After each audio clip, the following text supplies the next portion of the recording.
So if you're a homeowner like myself, you're going to quickly discover that there are many elements of the house that needs to get repaired, replaced, or upgraded.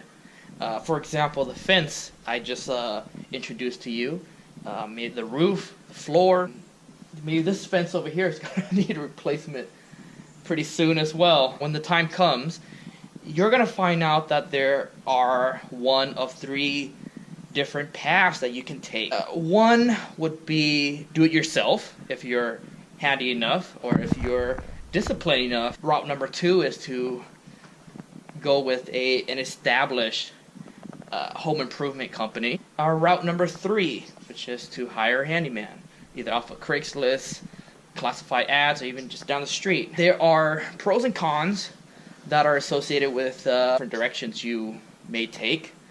And today I'm going to be talking about the third kind, which is hiring a handyman.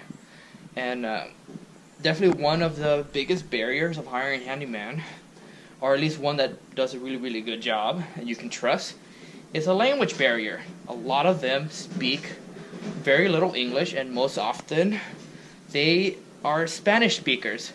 So I've kind of developed a few useful Spanish phrases. They call them frases útiles, and tactics to deal with these people. So I'm going to share those with you right now. Okay, so tactic number one is to focus on nouns. You don't have to concern yourself with verbs or pronouns or adjectives or complete sentences like subjects and predicate. Just answer with nouns. So, por ejemplo, the guy who did my fence, he asked me, ¿Qué estás haciendo?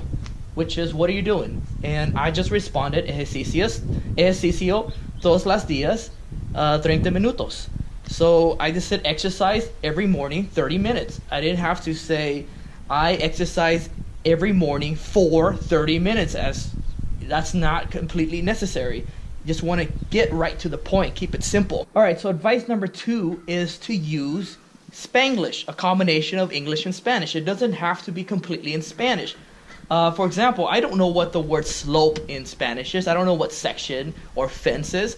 So I just told him in fence, in este section, yo quiero este slope más anti-alto. It's like I want the slope to be a little bit less steep. Okay, so input number three. And I'm going to give you the two most important Spanish words for non-Spanish speakers. It's más despacito.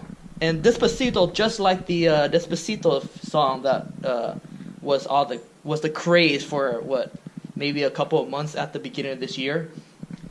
So más despacito, and that means slower.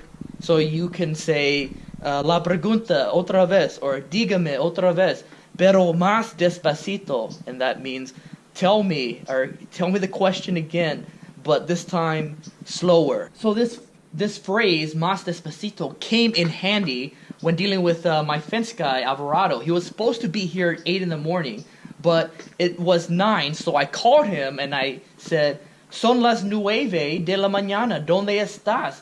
¿A qué hora voy, or a qué hora vas a mi casa para reemplazar mi fence? And he fires back with this rapid fire Spanish. I couldn't understand a word he said. So I asked him, dígame otra vez, pero más despacito. And he went rapid fire. And all I heard was Mission Gorge. So I was like, oh, okay.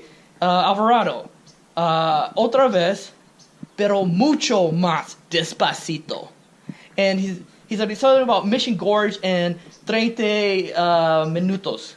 And I said, oh, okay, 30 minutos, no problema, nos vemos más tarde.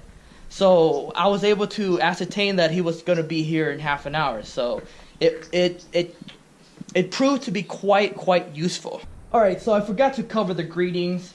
In Spanish, I learned that there are a large variety of ways to greet each other. So you have ¿qué onda? ¿Qué rollo? ¿Qué pasa? ¿Qué tal? ¿Qué pedo? And it's advisable to start off a conversation with one of those greetings. So, for example, Señor, ¿qué onda? Necesito pintura 8 horas. ¿Cuántos dólares? And he'll give you a response, and you can continue the negotiations from there. But essentially, what those words are saying, ¿qué onda? ¿Qué rollo? ¿Qué tal? ¿Qué pasa? ¿Qué pedo? Are saying, hey, what's going on? How are you?